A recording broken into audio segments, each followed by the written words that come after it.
In this video tutorial, we're going to introduce the topic of gears and simple gear trains. Now what we have on the screen here is a diagram, and we have two gears. We have gear A and we have gear B. Now underneath the diagram we've specified how many teeth we have on gear A. There's 8 teeth on the smaller gear, and on the larger gear, gear B, we have 32 teeth. Now we've also specified here that the input is gear A and the output from the gearbox is gear B. So basically what's happening here, we're turning gear A, let's say in a clockwise direction, and as a result, gear B is turning in an anti-clockwise direction. Now the reason why the number of teeth on each of these gears is important is because it's going to affect how quickly each of those gears turn in relation to each other. Hopefully you can see from the diagram that we're going to need to turn gear A more than once in order to get one full revolution of gear B, and we'll have a look at how that ratio can be calculated in a moment. Some of the other symbols we're using here, capital N represents rotational speed, and our rotational speeds are given in revolutions per minute, and we also have capital T for torque, which is given in Newton meters. So in the top right hand corner we have some equations that apply to gears, and the first one is for gear ratio. Now there's a number of different ways of calculating gear ratio, and one of them is using the number of teeth on the output divided by the number of teeth on the input. If we know the rotational speeds of the input and the output, we can also calculate the gear ratio. But just take care here, because when we use number of teeth, we do number of teeth on the output over number of teeth on the input, and if we use rotational speeds, it's input over output. I've written a third equation which is true only when the gear system is 100% efficient. So if the gear system is 100% efficient, then we can also use the ratio of our torques, torque out over torque in, to get our gear ratio. But more often than not, a gearbox won't be 100% efficient, so we need to use the formula below for efficiency, mu. Now before we can calculate or use the efficiency of the gearbox, we need to be able to calculate the power, because efficiency is output power divided by input power. As we said before, if something's 100% efficient, then all of the power we get in, we get out. But if there's any inefficiencies in the system, then we lose power when we go from input to output. The way that we calculate power for a rotating shaft is P equals 2 pi times the rotational speed times the torque divided by 60. So here we have a formula for the power, and we can use that formula to calculate the power of the input shaft, the power of the output shaft, or the efficiency depending on the information that's given. So let's start with a simple example. And in this example we're going to use gear A with 8 teeth, and we're going to use gear B with 32 teeth. So first of all, let's begin by calculating our gear ratio. Our gear ratio is the number of teeth on the output, 32 in this case, over the number of teeth on the input, 8, giving us a gear ratio of 4. It's probably worth mentioning that the ratio of these diameters for these gears will also be 4. Obviously the diagram's not drawn to scale here, but what we have is something called the pitch circle diameter, and the diameter of the gear directly relates to the number of teeth on the gear.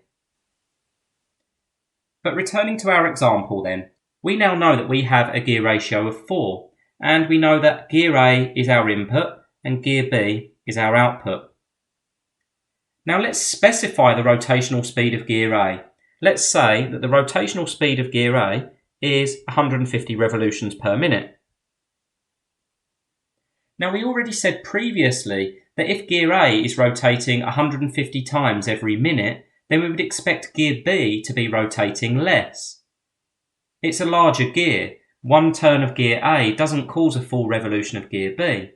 So we can return to our second formula that stated that the gear ratio was the input speed over the output speed. So in this case we know that our gear ratio is 4, and we know that our input speed is 150, but we don't yet know our output speed or the speed of gear B. Now what we have here is a simple linear equation, so we can multiply each side of the equation by NB and then divide each side of the equation by 4. So what we get in this instance is NB is 150 over 4, which equals 37.5 RPM. So as we would expect, the rotational speed of gear A is 4 times the rotational speed of gear B because we have a gear ratio of 4. So now let's assume that our gearbox is 100% efficient, and let's specify that we have an input torque of 15 Newton meters. Well, if we have an input torque of 15 Newton meters and providing our gearbox is 100% efficient, we know that the gear ratio is the same as T out over T in. If we rearrange that to make T out the subject, T out is just the gear ratio multiplied by T in. And we have all of this information. The gear ratio is 4, T in is 15, giving us an output torque of 60 Newton meters. So providing the gearbox is 100% efficient, the output torque is going to be 4 times the input torque. So although the speed decreases by 4 times, the torque increases by 4 times.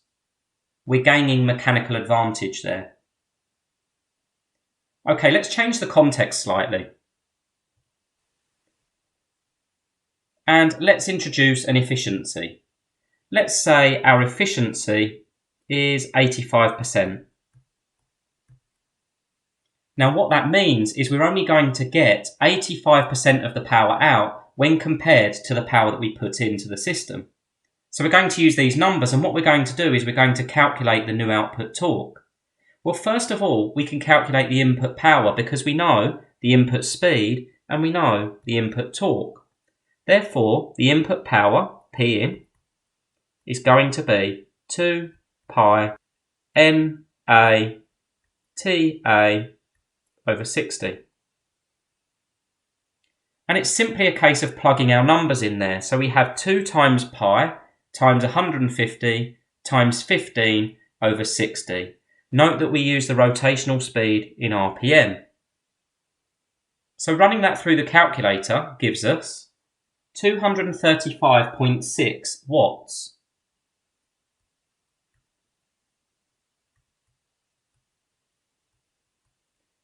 So going into the gearbox, we have 235.6 watts. However, our system isn't 100% efficient, so we're not going to get the same amount of power out. We have a formula which states that the efficiency is P out over P in, which means that P out is the efficiency times P in. Now we have something we can work with because our efficiency is 85%. Just take care here because we need to express that as a decimal. 0.85 times the input power of 235.6 is going to give us our output power.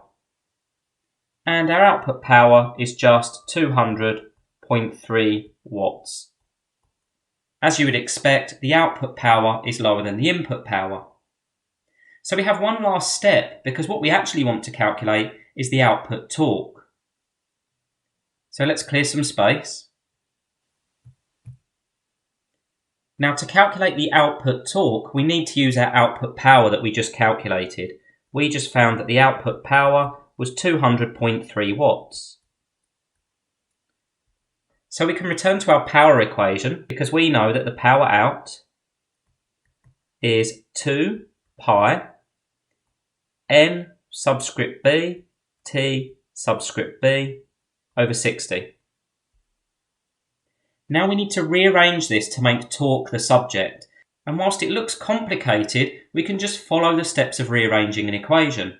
The first thing we need to do to each side is times by 60. So we get 60 times P out equals 2 pi N subscript B T subscript B. And the last step, again, although it looks complex, what we can do is treat this as a block because 2 pi is just a number, NB is just a number. So where I put those brackets round, all we have is a number or a quantity. So now we can write TB, the thing we're trying to find, equals 60 times P out, all divided by 2 pi n subscript b. Okay, now let's plug our values in. We have 60 times 200.3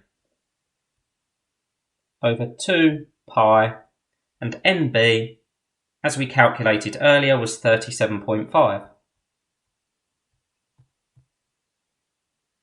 Just take care to ensure that all of that is on the top of the fraction and all of that is on the bottom of the fraction. And running that through the calculator gives us 51 Newton meters. Now, if the goal is to calculate the output torque and we know the efficiency, there is another formula that we can use. Because earlier in the video, we calculated the ideal output torque. And by ideal, I mean the output torque neglecting any losses. Well, if we want to find the actual output torque, what we can do is multiply that ideal torque, which we found to be 60 Newton meters, by the efficiency. So what we can write is TB actual equals TB ideal times the efficiency as a decimal. So what we would get is 60 times 0.85, which also equals 51 Newton meters. Now it's useful to remember both methods because this will only work if it's the output torque we're trying to find. If we want the input and output power, or we're trying to calculate the efficiency, then the previous formula is more appropriate. Okay, next we'll look at a gear train with 3 gears where the middle gear is known as an idler gear.